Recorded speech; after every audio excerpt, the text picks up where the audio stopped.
The gravel road, untamed and clawing, seemed to resent my presence, spitting stones against the undercarriage of the hired vehicle. It was a journey into the maw of isolation, each mile further from the last gas station, the last flickering bar light, the last whisper of human industry. Blackwood Manor, a name that tasted of ancient dust and forgotten secrets, awaited me at the road's bitter end. The solicitor, a man whose glasses perched precariously on his nose like an owl observing a mouse, had spoken of local folklore, of shadows and whispers. I had simply nodded, a polite acknowledgement of quaint superstition. My interest lay not in spectral theatrics, but in the tangible heritage, the architecture, the years of decay begging for the meticulous hand of restoration. The manor emerged from a dense thicket of gnarled oaks, a hulking silhouette against a sky bruised purple with twilight. Its gables, sharp as ancient teeth, clawed at the fading light. It was the quiet of something holding its breath. My footsteps echoed, each one a sharp report against the profound hush. Sunlight, fractured and weak, struggled through grimy windows, painting stripes of anemic gold across the vast, empty hall. Grandeur, once vibrant, now lay beneath a shroud of neglect. Tapestries hung in tatters, their once rich dyes faded to ghostly impressions. The scent of mildew and decaying wood was overwhelming, yet beneath it, a faint, almost imperceptible sweetness, like dried flowers in a forgotten box, lingered. This was not a house merely empty. It was a house holding its breath, waiting. My initial survey was methodical, a professional assessment. I ran my gloved fingers along a banister slick with grime, noted the peeling wallpaper, the water stains blossoming across ceilings like morbid fungi. Each imperfection was a challenge, a problem to be solved with steady hands and precise tools. This was my calling, my refuge from the chaotic world outside. Its risers creaked beneath my weight, a lamentation of forgotten footsteps. Dust motes danced in the slivers of light, a silent, swirling cosmos. Higher I climbed, past landings adorned with portraits whose eyes seemed to follow my ascent, their painted gazes fixed in eternal judgment. I flicked on my powerful headlamp, its beam cutting a stark path through the gloom. The steps were uneven, a dizzying ascent that seemed to twist and turn upon itself. At one point, I found myself on a small landing, only to realize the next set of steps led back to the very same spot, a disorienting architectural quirk. It was a peculiar design, a stairwell that loops back to the same landing, a small, unsettling disorientation that I attributed to the eccentricities of older builders, dismissing the faint prickle of unease that touched my skin. My pragmatic mind sought logic, not phantoms. The attic was a vast, cavernous space, a graveyard of forgotten things. Trunks lay open, their contents spilled like the entrails of time. Yellowed newspapers, moth-eaten furs, broken furniture shrouded in cobwebs. A testament to lives lived and discarded. The air was thick with the scent of aged paper and dry rot, a faint metallic tang still present, subtly unsettling. I moved through the labyrinth of debris, my light sweeping across dusty surfaces, cataloging, assessing. It was amidst this desolation, half hidden beneath a tattered canvas dropcloth, that I found it. My light snagged on an edge of stretched linen. With a precise, almost reverent motion, I peeled back the cloth. What lay beneath was a portrait, roughly 3 feet by 2, unframed, its surface dulled by layers of grime. It depicted a child, perhaps 7 or 8 years old. The artist's hand was skilled, the brushstrokes confident, yet the work was undeniably unfinished. But the eyes, both of them, were the unsettling heart of the piece. They were vacant, wide and unblinking, devoid of pupil or iris, just 2 pale, unseeing ovals. A shiver, faint and fleeting, traced a path down my spine. It was not fear, I told myself, but the artist's raw, disturbing choice. An unfinished piece, a study in absence.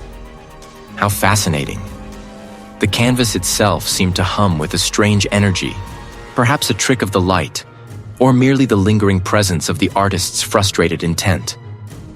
I knelt closer, examining the paint, the texture. The child's lips, though unfinished, seemed to hold a hint of a smile, or perhaps a grimace, a subtle ambiguity that made the empty eyes all the more unnerving. This was no ordinary discovery. This was a challenge, an artistic puzzle. My mind, ever pragmatic, began to catalog the potential pigments, the likely age of the canvas. It called to me, not with ghostly murmurs, but with the silent, insistent plea of neglected art. I would restore it. I would complete it. And in doing so, I would bring light back to this long dormant house. The faint unease I had felt dissolved, replaced by the familiar, comforting certainty of my craft. Blackwood Manor loomed, a jagged scar against the bruised canvas of the twilight sky. Its gables clawed at the fading light, and its windows, like vacant eyes, stared out from beneath heavy brows of overgrown ivy. The hired vehicle's engine coughed its final protest, leaving me in a sudden, profound quietude broken only by the rustle of unseen things in the surrounding woods. This was not merely an old house, it was a behemoth, a sleeping leviathan of stone and timber, breathing a history I had yet to uncover. My first days within Blackwood's embrace were a dance of meticulous preparation. Dust motes, thick as fog, danced in the shafts of sunlight that pierced the grimy panes, illuminating forgotten tapestries and skeletal furniture draped in sheets. The air itself tasted of time, a dry, musty tang of forgotten lives and stagnant air. I chose a large, north-facing room on the second floor as my temporary studio. Its light consistent, its walls sturdy. My tools, carefully unpacked, gleamed with the promise of restoration, an arsenal against the ravages of neglect. It was on the third afternoon that I ventured into the attic, a space rumored to hold the manor's deepest secrets. The climb was a dusty pilgrimage, each step on the creaking wooden stairs raising a cloud of fine particles that clung to my clothes. The attic itself was a labyrinth of forgotten treasures and discarded junk, a mausoleum of broken memories. Amidst the shrouded forms and cobwebbed relics, I found it, propped against a decaying trunk, facing the wall. A canvas, wrapped loosely in a brittle sheet. Peeling back the yellowed fabric, a gasp caught in my throat. It was the portrait, exactly as the solicitor had described, though far more unsettling in person.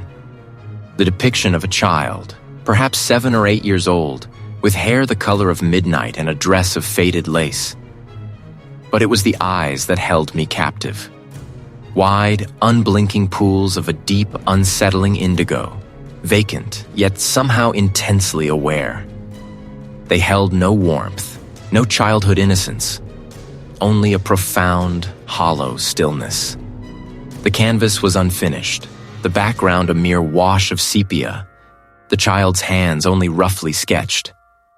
A strange tension wound through me, a sense of having disturbed something slumbering. This would be my first project. I carefully transported the portrait downstairs to my makeshift studio. Setting it on an easel, I began my preliminary examination. The surface was grimy, a century of dust and atmospheric pollutants clinging to the oil paint. My fingers, gloved, traced the contours of the child's face, feeling the raised impasto of the brushstrokes.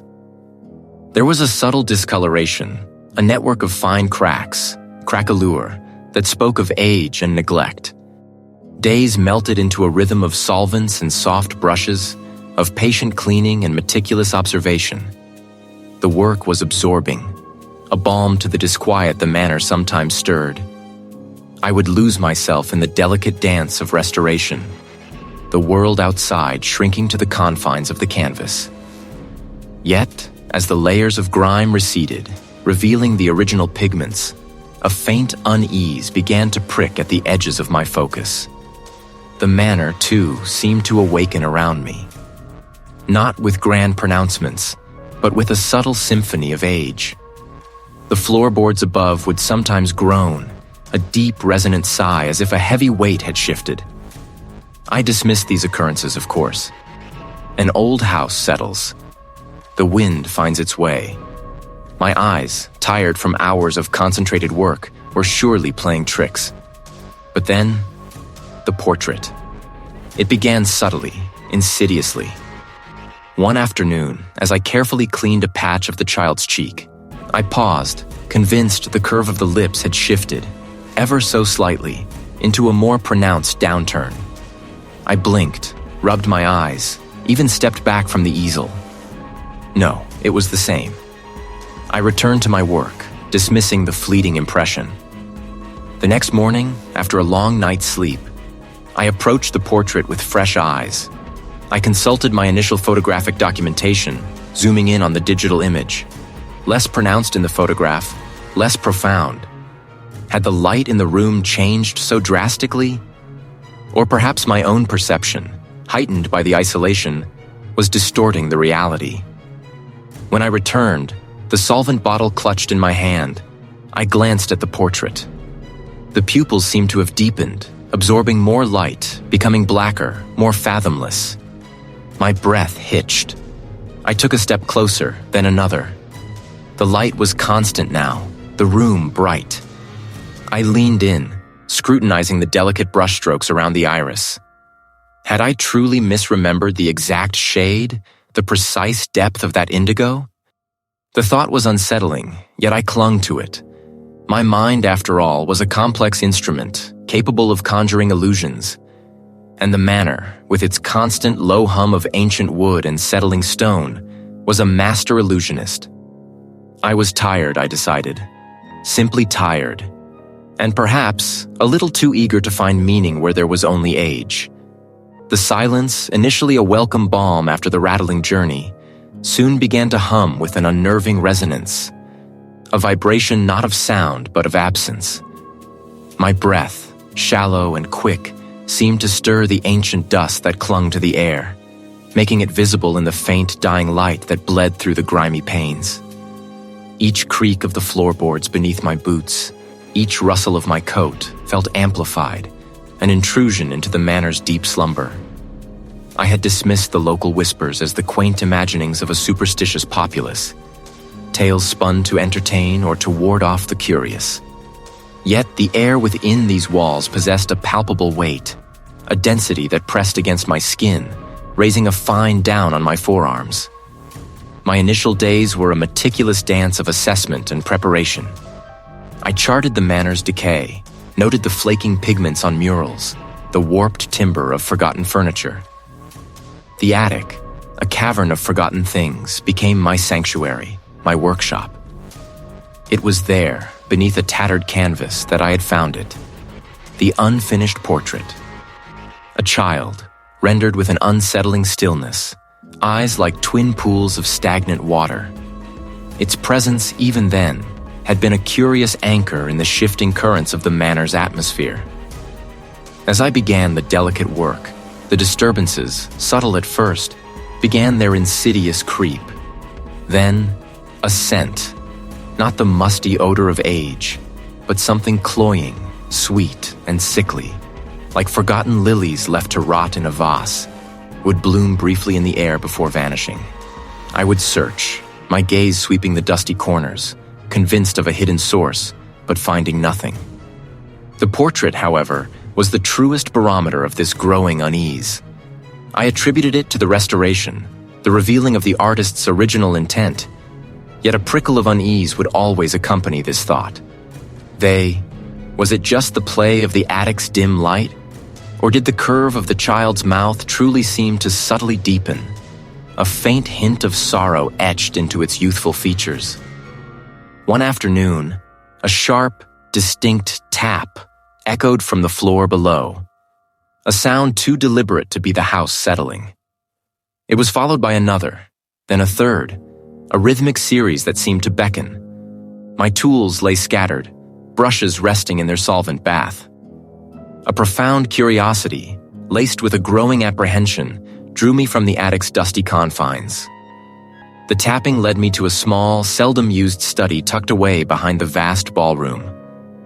The room was shrouded in perpetual twilight, its single window choked by ivy. A heavy oak writing desk stood at its center, coated in a thick pelt of dust. It was from within this desk that the faint, insistent rapping seemed to emanate. My fingers, trembling slightly, traced the intricate carvings of its facade until they found a small, almost invisible catch. With a soft click, a narrow drawer slid open, revealing not papers, but a small, leather-bound journal, its pages brittle with age, and a stack of yellowed letters tied with a faded ribbon. The first few pages of the journal were the sprawling hand of a woman, recounting mundane household affairs. But then the entries shifted, growing frantic. The ink bled with what looked like dried tears. My little Ilara vanished from her nursery. I flipped through the pages, finding newspaper clippings tucked between them, brittle squares of newsprint detailing the century-old disappearance of a young girl, Ilara Blackwood, from the very manor I now inhabited. The child in the photograph, with her delicate features and that particular tilt of the head, was undeniably, terrifyingly, the subject of the portrait in my attic. The air in the study thickened, pressing against my chest. I clutched the journal, my fingers aching with the strain. The manor, I now understood, was not merely old. It was a vast, echoing chamber of grief, and I, Arthur, had inadvertently awakened its sorrow. I closed the journal, the photograph of Ilara pressing against the leather. It was a soft, rhythmic creak, creak, creak. It sounded like the deliberate weight of someone ascending the grand staircase. I knew I was alone in the manor. My rational mind screamed for an explanation, a settling beam, a draft. But the sound was too even, too purposeful. It continued, slowly ascending, until it reached the landing above. Then, a low, keening lament, barely audible, seemed to drift down from the upper floor. A mournful sound that was not quite human, nor entirely spectral. It seemed to come from the very walls, weaving itself into the fabric of the house. The sound seemed to recede, drawing itself back into the depths of the manor, towards the very heart of its ancient sorrow. I stumbled out of the study, the old documents clutched tight in my hand, and found myself disoriented in the dim corridor. It was an architectural folly, an elegant trap, designed to lead one back to where they started. For a terrifying moment, it felt like the entire manor was such a trap, an elaborate mechanism built to ensnare. I was not alone. And the portrait, I realized with a sickening lurch, was not merely an object of art, but a window, slowly opening. My skin prickled, a phantom chill seeping into the very marrow of my bones, not from the autumn air, but from the sudden, profound quietude. The departing engine's final protest had severed my last link to the outside world, leaving me adrift in Blackwood Manor's vast, echoing embrace. The silence, initially a welcome balm after the rattling journey, soon began to hum with an unnerving resonance, a vibration not of sound but of absence, a hollow cavity in the world where sound should have been. It felt less like peace and more like a held breath, a vast, patient waiting. I approached the easel, my tools laid out with a meticulous precision that now felt almost ritualistic. The determination I had carried from the city, a steadfast belief in the tangible world, was beginning to fray at its edges. As I began to prepare a fresh blend of pigment, my gaze drifted back to the canvas. The child's eyes, those twin pools of unsettling emptiness, seemed to catch the meager light in a new way. A subtle shift, perhaps. The angle of the head, the curve of the lip. Was it truly the same? I shook my head, focused on my work. The delicate process of restoration required absolute concentration, a steadfast hand, and an unwavering eye. Hours bled into a seamless stream. The world outside the attic window had long since dissolved into an inky blackness, punctuated only by the distant, mournful call of an owl. And then it happened. As my focus narrowed to the minute details, I caught a flicker in the portrait's surface, a distortion that was not my own reflection. For a fleeting instant, the polished varnish seemed to deepen, to become a window into something else entirely. My hand trembled, sending a tremor through the delicate brush. I tried to resume, but my hands felt clumsy, my vision unreliable. The air grew impossibly heavy, pressing in on me from all sides. A scent, cloying and sweet, like lilies left too long in stagnant water, began to permeate the room, warring with the familiar scent of oil paints and aged canvas. The attic walls seemed to waver, the familiar stacks of covered furniture blurring at the edges. For a terrifying, elongated moment, the room transformed. And then, the child in the portrait, its vacant eyes now wide and glistening, moved. A shiver, icy and profound, coursed through me, paralyzing me in place. The hallucination, vivid and horrifying, dissolved as quickly as it had appeared, leaving me gasping, clutching the easel for support, my heart hammering against my ribs like a trapped bird. My mind reeled, grasping for a rational explanation. Exhaustion. Stress. But the memory of that distorted smile, those predatory eyes, burned behind my eyelids. I needed to escape the attic, if only for a moment. Each step creaked under my weight, a symphony of decay in the hushed house. As I rounded the final bend, nearing the landing, a distinct, sickly sweet scent, stronger than the one in the attic, enveloped me. The unmistakable cloying perfume of withered lilies, strangely vibrant in its decay. Then, a tangible presence. I gasped, a choked sound lost in the vastness of the manor. It was not wind. The house was sealed. It was something else.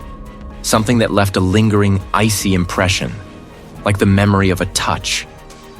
My head snapped around, my eyes scanning the empty space. Nothing. A small, indistinct figure, barely more than a shimmer in the gloom, hovered for a breath, its form vague and insubstantial. It was gone as quickly as it had appeared, a ghost of an image, leaving behind only the profound, aching emptiness of the stairwell. My rational mind shattered. This was no trick of the light, no waking nightmare. This was real. The house was not merely old. It was actively hostile. It was a canvas of living horror, and I, Arthur, was trapped within its malevolent frame. I was not merely restoring a manor. I was disturbing a grave. And something had awakened. It was the silence of a tomb, vast and ancient, now sealed. The thought was a sharp, undeniable command. My meticulous plans, the carefully laid out restoration tools, the unfinished portrait, all dissolved into irrelevance. I strode towards the heavy oak door, my hand reaching for the iron handle. As my fingers closed around it, a sudden gust of wind rattled the panes, a mournful sigh that seemed to emanate from the very walls.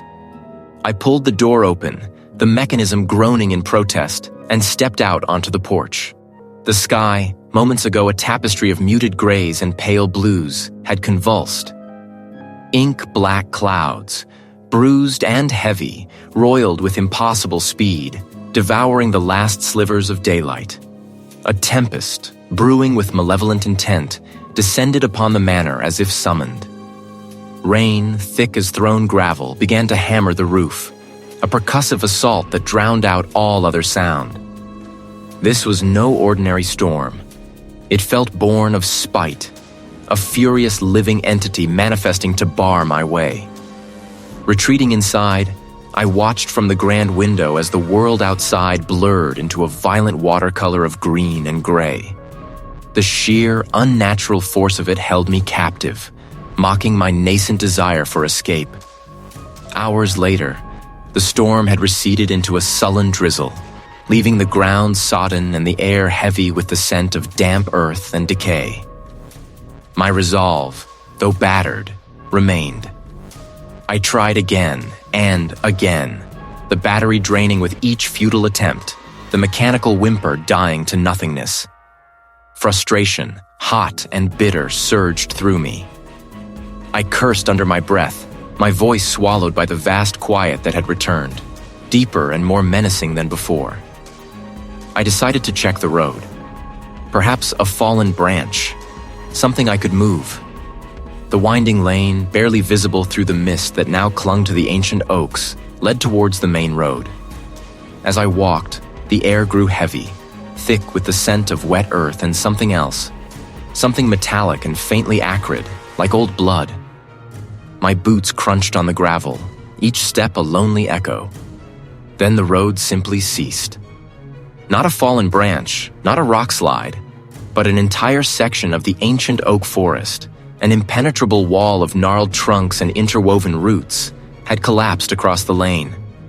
The sight was impossible, an affront to logic, a physical manifestation of an insidious will.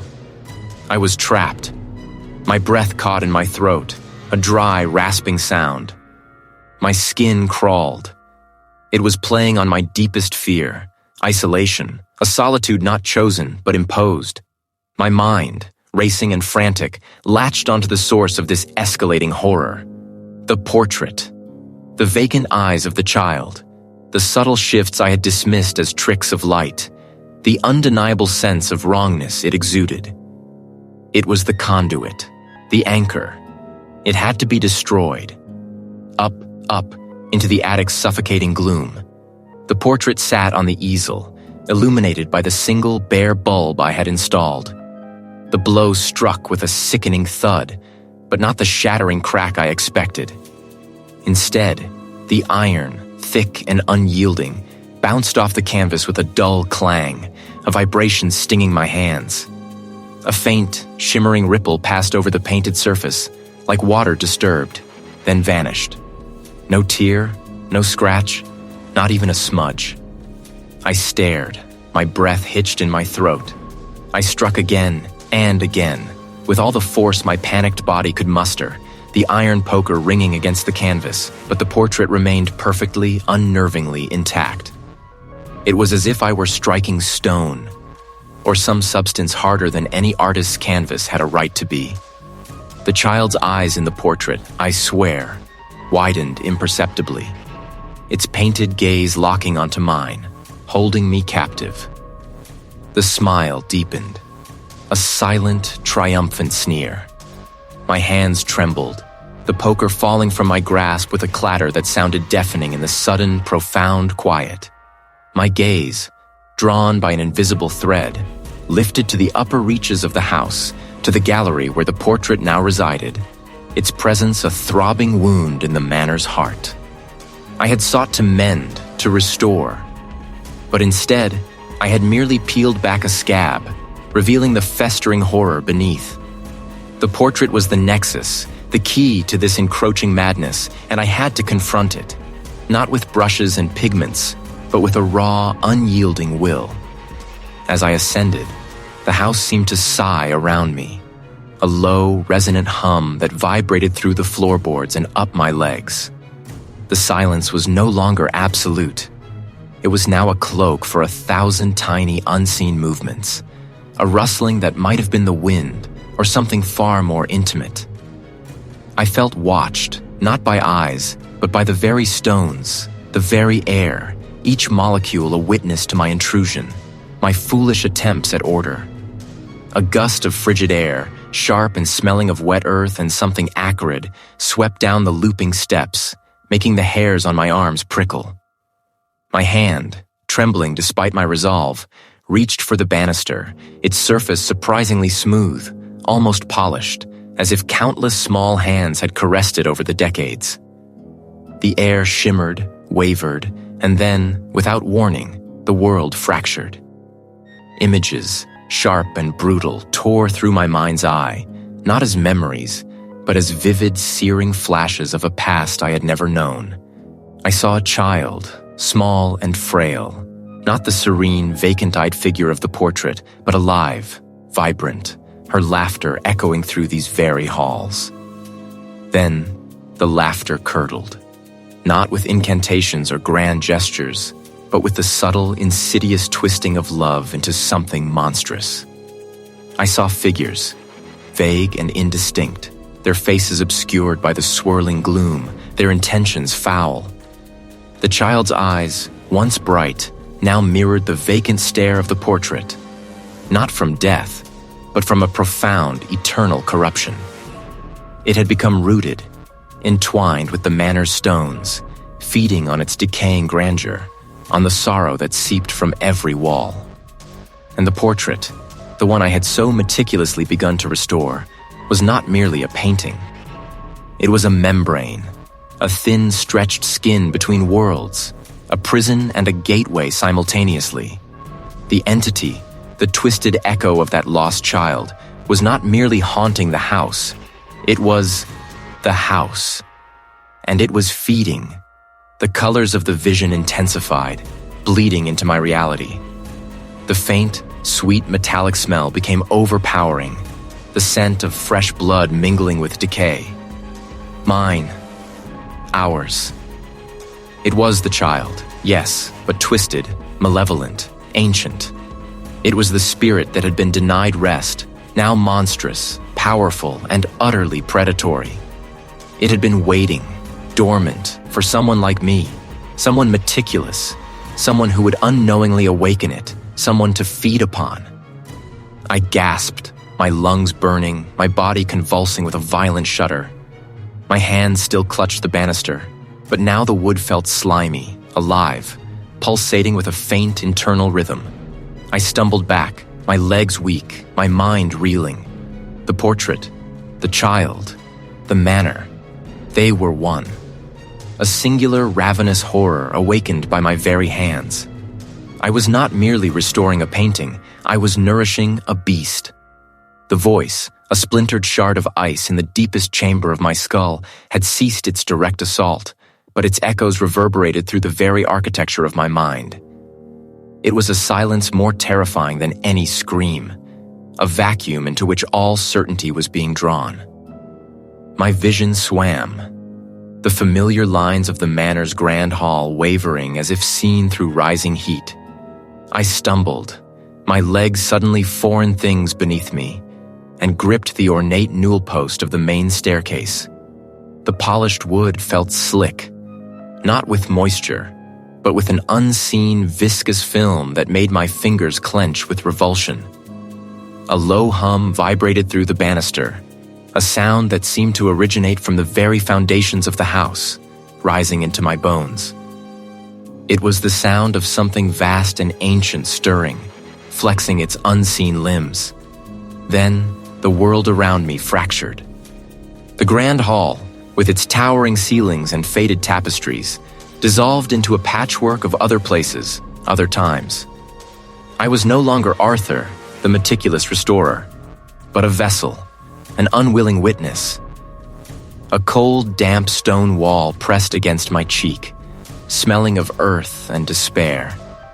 The air was thick with the metallic tang of old blood and the cloying sweetness of decay.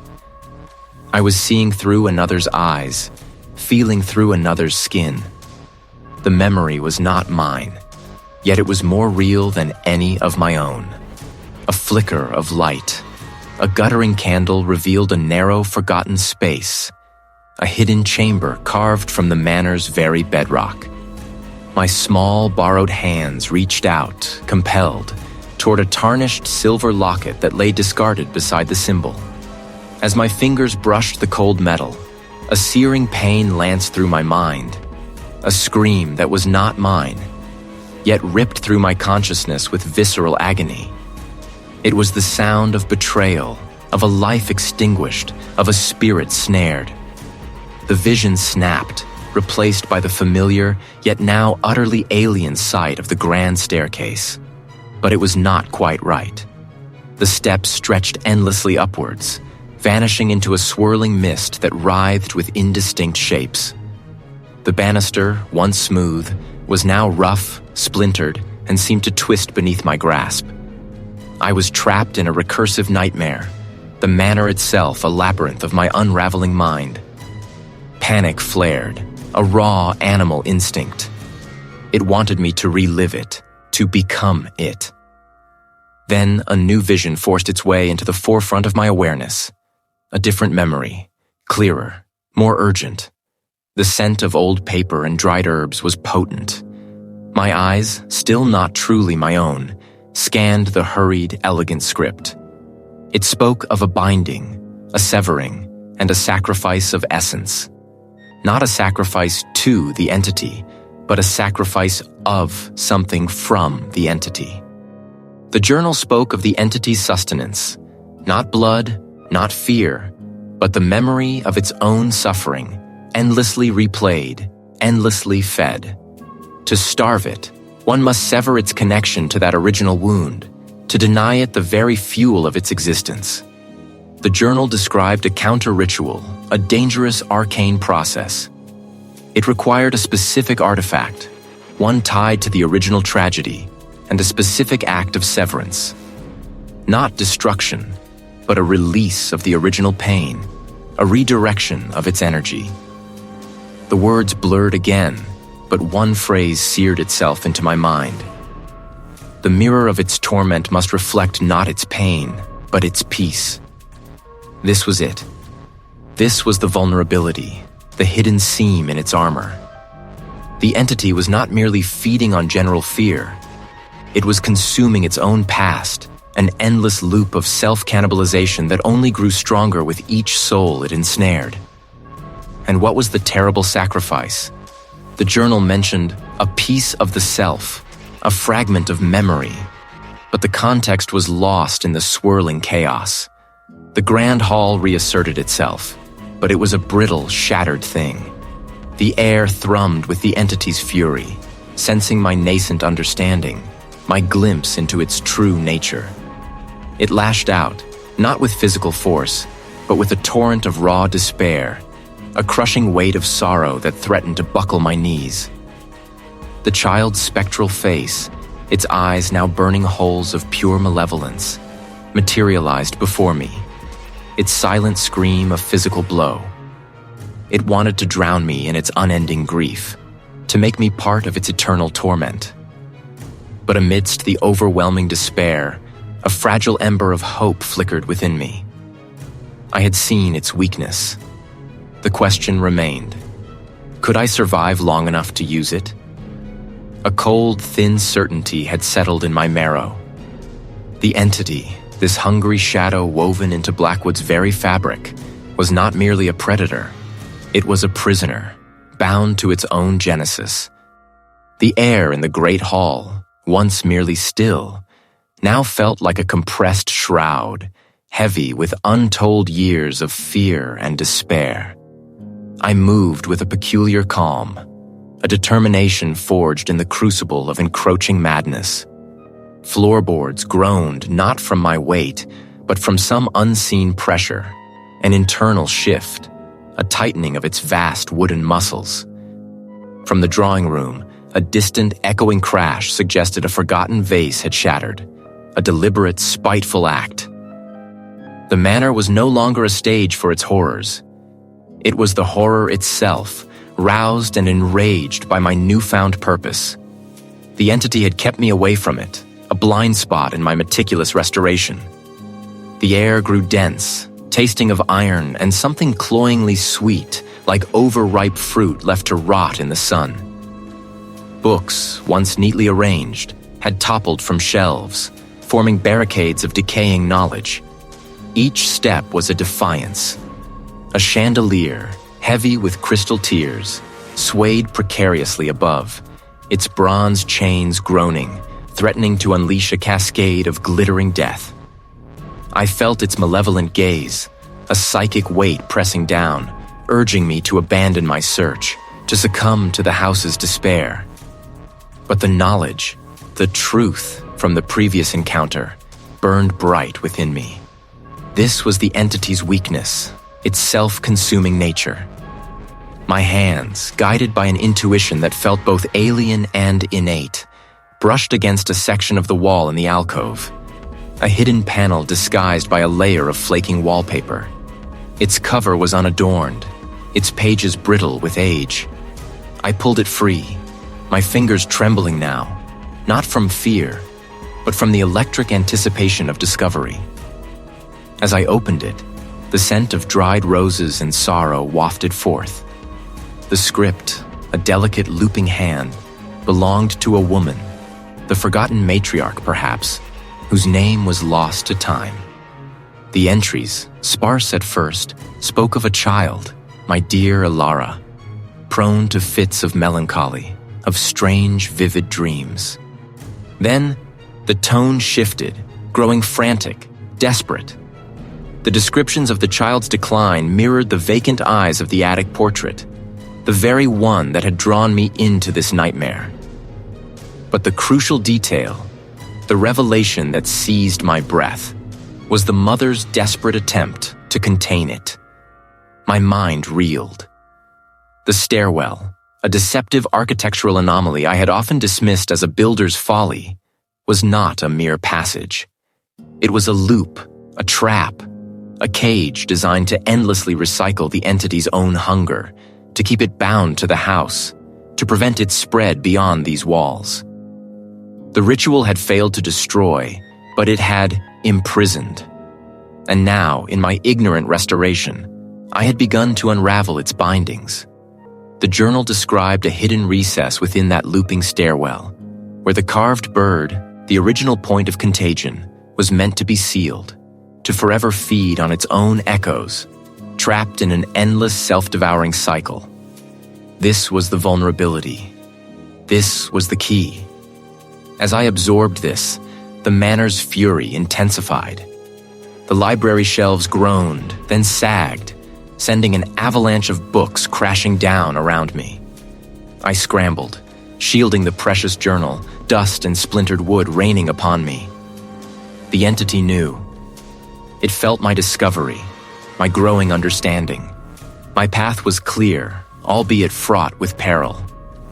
The house, a vast malevolent beast, would throw every shadow, every collapsing beam, every chilling whisper in its arsenal against me.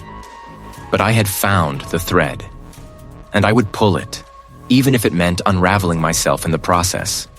I turned, my gaze now fixed on the library's heavy doors, beyond which lay the true gauntlet. A cold, thin certainty, sharpened by the manor's oppressive silence, had settled in my marrow. The attic, a mausoleum of forgotten things, now hummed with a malignant energy. Dust motes, caught in the wan light filtering through the grimy panes, danced not with innocence, but with a frantic, almost sentient tremor. I laid out my solvents, not for cleaning, but for dissolution. My pigments, not for restoration, but for a binding spell of color and intent. A brush, fine as a cat's whisker, felt heavy in my hand, a weapon against an unseen foe. The portrait, still on its easel, pulsed with a subtle, internal light. The child's eyes, no longer merely vacant, now held a depthless, swirling vortex, a maelstrom of sorrow and pure, unadulterated malice. It was no longer a painting. It was a living wound in the fabric of reality, a gateway that had been left ajar for far too long. I stood before it, my own breath catching in my throat, the air thick with the scent of aged canvas and something else, something metallic and sweet, like old blood and wilting lilies. This was it, the confrontation, the battle for my mind, my soul, for the very essence of Blackwood itself. You cannot mend what was never broken, only made. It was the voice of the child, yet not the child. It was the entity, mocking, testing, trying to shatter my resolve before I'd even begun. I ignored it, or tried to. My hands, surprisingly steady, mixed a potent, almost black pigment. A blend of lamp black, indigo, and a deep rusted ochre, chosen to symbolize the rot of ages and the stain of past deeds. This was not about artistry. It was about intent. about channeling a focused will into a physical act. As I raised the brush, the room began to undulate. A wave of profound despair washed over me, threatening to drown my purpose. The true horror was not the death, but the abandonment, the deliberate forgetting. This was the entity's power, to make me feel the weight of its own eternal torment, its own isolation. It wasn't a restoration. It was an act of severance, a sealing. I was painting over the wound, not healing it, but closing it off from the world. The entity shrieked, a soundless scream that ripped through the air, vibrating in my bones. The entire manor groaned in protest. I stumbled, but caught myself, digging my heels into the protesting floor. Fool! My vision blurred. The attic walls stretched and warped, the ceiling receding into an impossible height, then pressing down, threatening to crush me. I was no longer in a physical space, but within the canvas itself, within the entity's domain. The child's face on the easel grew monstrous, its features elongating, its mouth opening into a cavernous maw filled with endless night. But within the chaos, a new understanding began to coalesce. The child in the portrait wasn't the monster. It was the vessel, the unwilling host. The true, original sin wasn't the child's death, but the deliberate act of malice that had twisted its essence, turning a tragedy into a locus of perpetual hunger. Someone had willed this horror into being, using the child's raw, suffering spirit as the anchor. The portrait, then, wasn't just a record of the child, but a seal placed by the very hand that had created the entity, an attempt to contain the monstrous thing it had inadvertently unleashed. My ritual was not to destroy the child, but to reimpose that seal, to complete the binding that had been left imperfect. I dipped my brush again, this time into a shimmering, almost luminescent white, a color of truth, of stark, unyielding clarity. This was not to cover, but to define, to draw a new, unbreakable boundary. The entity intensified its assault. Yet my hand remained steady, my eyes fixed on the canvas, which now seemed to float before me, a beacon in the terrifying emptiness. I made my way through the distorted reality, stumbling, clinging to the edge of sanity, my only anchor the portrait and my desperate purpose. I needed to reach the core of the manor, the place where the entity's power was most concentrated, to finish the ritual not just on the canvas, but within Blackwood itself.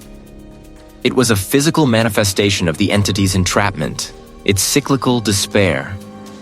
Each step down was a descent into a deeper layer of the entity's twisted reality.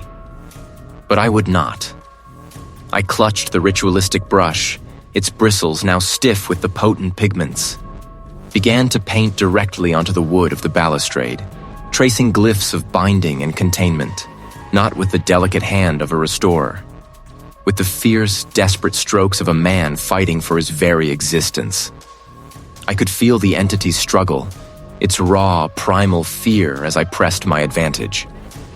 This was the profound cost, not just the risk of my life, but the indelible marks this battle would leave upon my soul, the way the entity's despair would forever be etched into my own perception. I was becoming an extension of its prison, a living part of the seal. For the child, for Blackwood, and for my own tattered sanity, I had to. The silence that followed was not the familiar, comforting hush of Blackwood Manor at rest.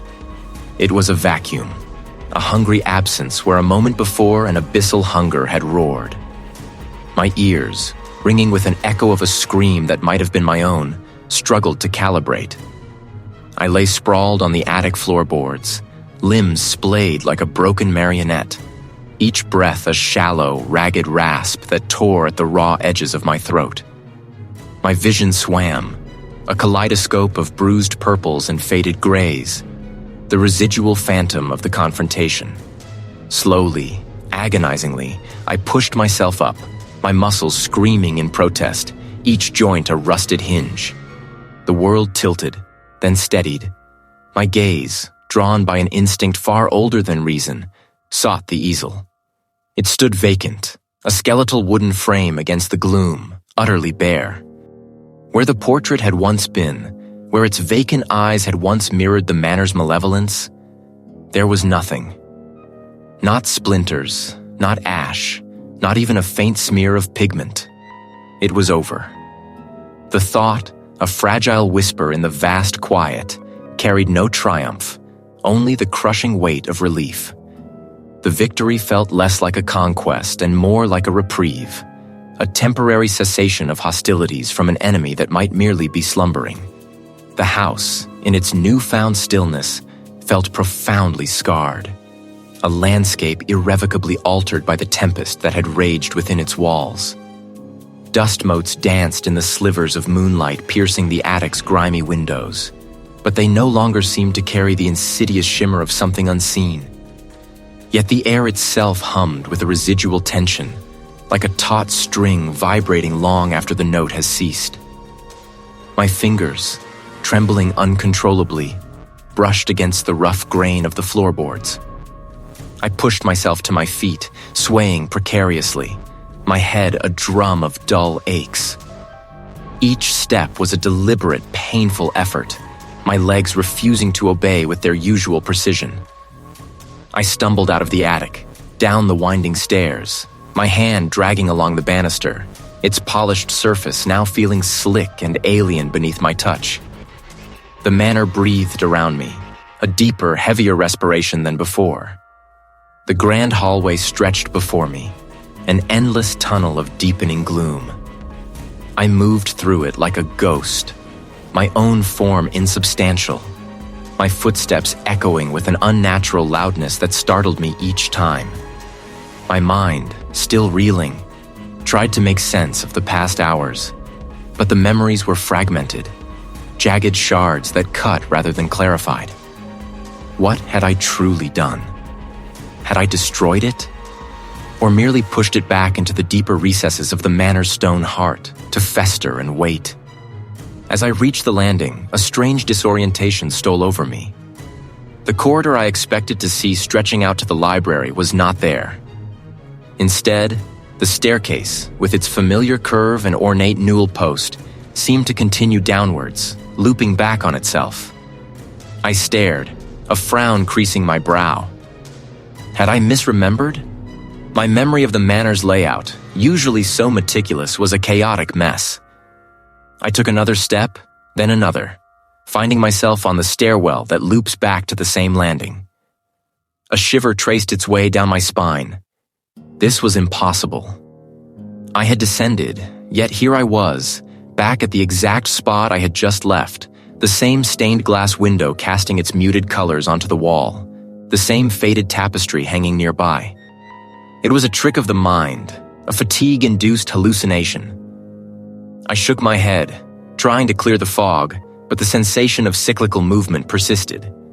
I tried again, more deliberately this time, counting each step, forcing my weary legs to carry me down. 1, 2, 3. I reached the landing again. The same window, the same tapestry. My breath hitched.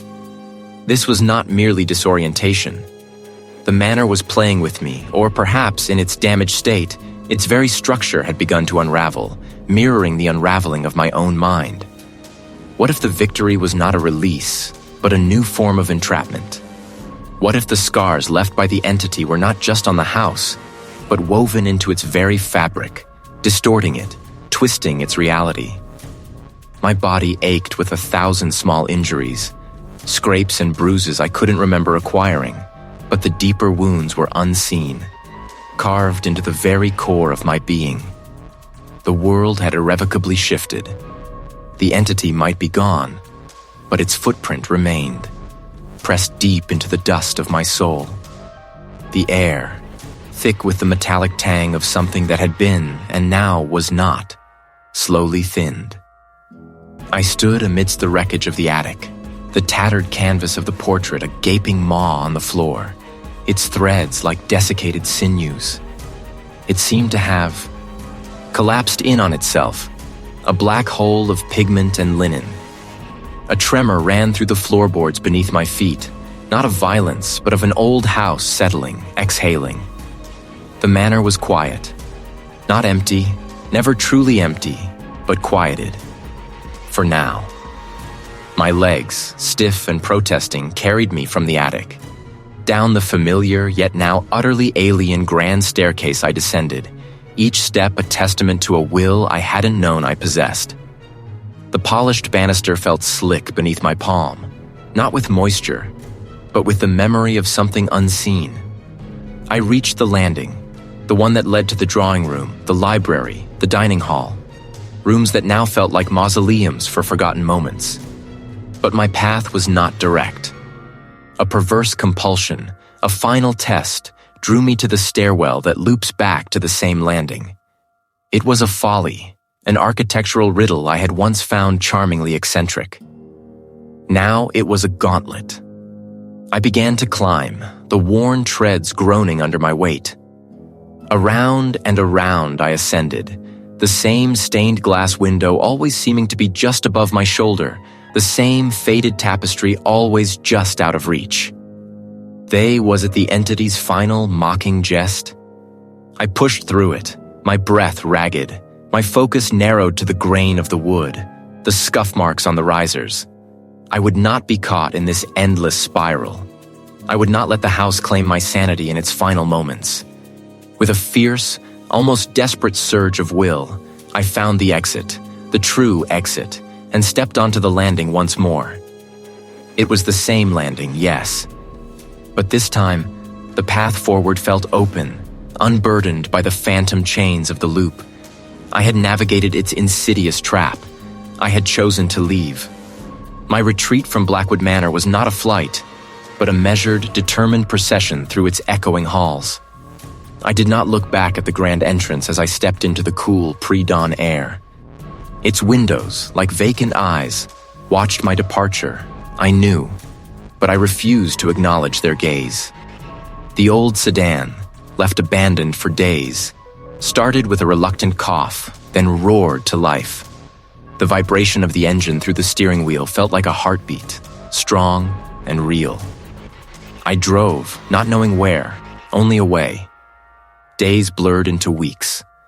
I found a small, nondescript flat in a town I had never heard of, hundreds of miles from Blackwood. I resumed my trade, meticulously restoring a chipped porcelain figurine, then a faded landscape. My hands, once so steady, trembled sometimes, catching the light. The world had become sharper, more brittle. Every creak of a floorboard, every sudden gust of wind, every unexpected drop in temperature pulled me back to the manor. They were harbingers. I never spoke of Blackwood Manor, not to the quiet shopkeeper who sold me groceries, nor to the elderly woman whose antique clock I repaired. How could I? How could I explain the way the walls had breathed, the way the portrait had bled, the way a forgotten entity had reached across a century to ensnare me? They would not understand. They would call it madness. And perhaps it was. I would stare, heart a frantic drum against my ribs, until it was gone, leaving only my own gaunt, terrified face. The truth was, I had left Blackwood Manor, but a piece of it, a sliver of its malevolence, had become inextricably woven into the fabric of my being. I was no longer merely Arthur, the art restorer. I was Arthur, the survivor, marked by an unseen horror. Its hunger, though sated for now, was merely dormant. It awaited its next meticulous, unsuspecting restorer,